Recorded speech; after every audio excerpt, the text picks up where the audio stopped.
What's up everybody, welcome to Money Management channel. My name is Andrei and today I'm gonna be doing an update on MULN stock. I got the cash in the bag, stadium packed, born a rock star in this life, gonna live it up. And in today's video, first of all, I will show you where we are on a price chart and how we get there. Then we'll continue with the fundamental news and I will show you what should we expect next from the fundamental standpoint. And at the end of this video, I will share my thoughts and my technical analysis. And I will show you how we can handle its potential movement on a price chart. So let's start with its recent price action.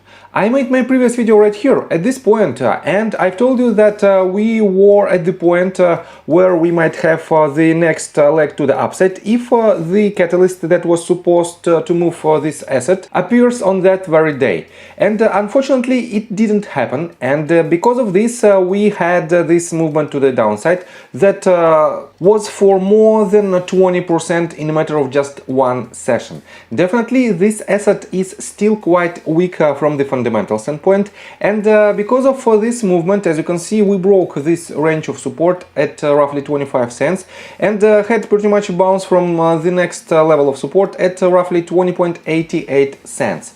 And we are hovering right in the middle of these two ranges, and we have to see the next movement that will show us the potential direction of its next major movement.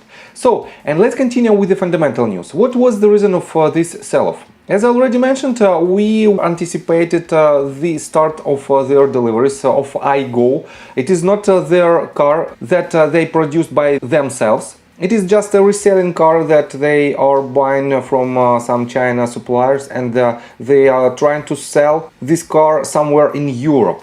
And because of this news, because of the missing date that was right here on December the 20th, we had this movement to the downside. But then let me show you that on December 22nd they published this news that iGo arrives in Europe. And here is this news, and I have to say that on December 22nd we had this attempt to break this range of resistance, but it was failed and we bounced off this range, and again we are hovering in the middle of these two ranges. So this news fundamentally didn't help the Mullen price to go higher, and probably because of this we have less and less support from retail community. As you can see, we are on stocktweets.com website, and on the most active section we still have Mullen Automotive on the 5th place, but we don't have this ticker symbol on the watchers section and on the trending section. This means this asset is losing its momentum from the retail community, and I have to say that it is only 5.21% shares owned by institutional investors. This means this asset is almost completely emotional driven, because more than 90% of shares belongs to retail community.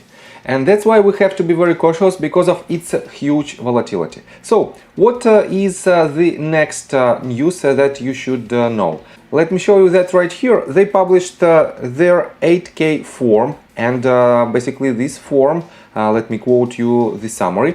In accordance with the authority granted pursuant to proposal number 5, the special meeting was adjourned in order to allow additional time for stockholders to vote on proposals numbers 1, 2 and 4 as described in the proxy statement, which are respectively to approve to the reverse stock split proposal, the authorized share increase proposal, and the Nasdaq listing rule 5635D proposal. The adjourned special meeting will be reconvened at 11 a.m. Pacific Standard Time on January 19th, 2023 via live audiocast.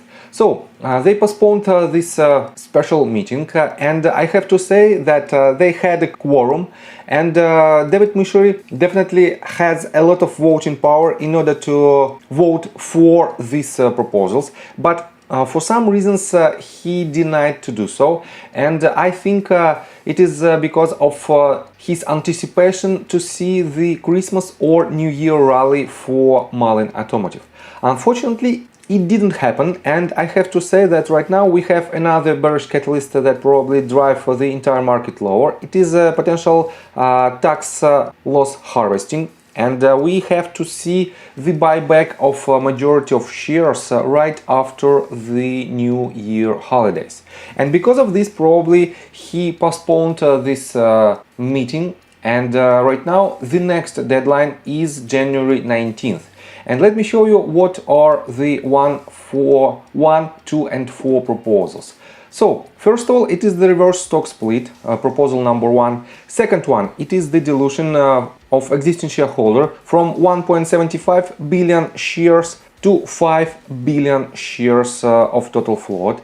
And number 4 is also the dilution of shareholders of Series D preferred stock. So definitely it is not the best news that might happen in upcoming weeks, and because of this we still have a lot of bearish pressure on Mullen. So let me show you that we have some insiders activity on December 23rd. We have the latest filing, and Kent Puckett sold his shares, and he previously was awarded by the same amount of shares. He received 100,000 shares, and immediately he sold the entire amount of these shares. So right now he owns 0 shares of Mullen Automotive, and it is a very bearish sign when insiders have the intention to sell all their stocks right after the receiving. So definitely it is what it is, and I have to say that in general I'm more bearish on Mullen in the long term, because this company doesn't have the ability to produce their vehicles. Even if they will start a major deliveries of iGo van, it will not drive the price of Mullen higher, because they are not producing these vehicles, and the price of this vehicle is less than $12,000. And basically, how much money can you earn with the just reselling of some goods? Not so much, and that's why this cannot help Mullen Automotive to be fundamentally stronger, and that's why we have to be very cautious with any of our position. So let's continue with the technical analysis, but before we dive deep right here, please subscribe to my channel, hit notification bell and hit the like button. This helps me a lot. So guys, we are still potentially in this type of breakdown. We didn't break the bottom of the third wave right here, and because of this we still have a possibility to have this bottom as the bottom of our fourth wave, and somewhere higher we might have the top of the fifth wave. And because of the breakout below the top of our first wave, we cannot have the higher movement to the upside with its fifth leg.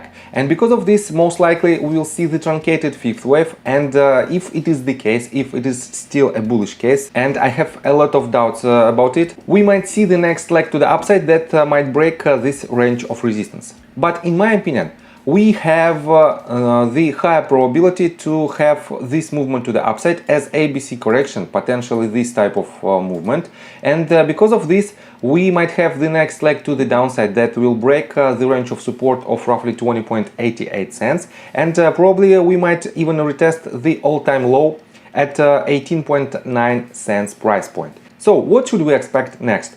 Definitely, I have to say that the latest week before the New Year holidays has a very low volume, and I don't think that we might see the New Year rally for Mullen. Definitely it's possible, but it is not so probable, and because of this most likely we will retest this range of support at 20.88 cents, and probably we will retest even the $18.9 mark.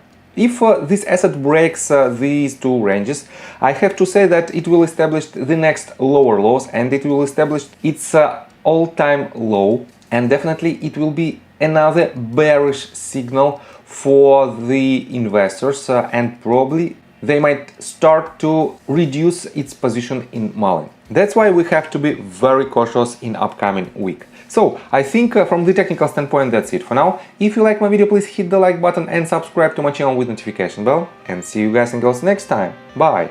I got the cash in the bag, stadium packed. Born a rock star in this life, gone live it up on the attack.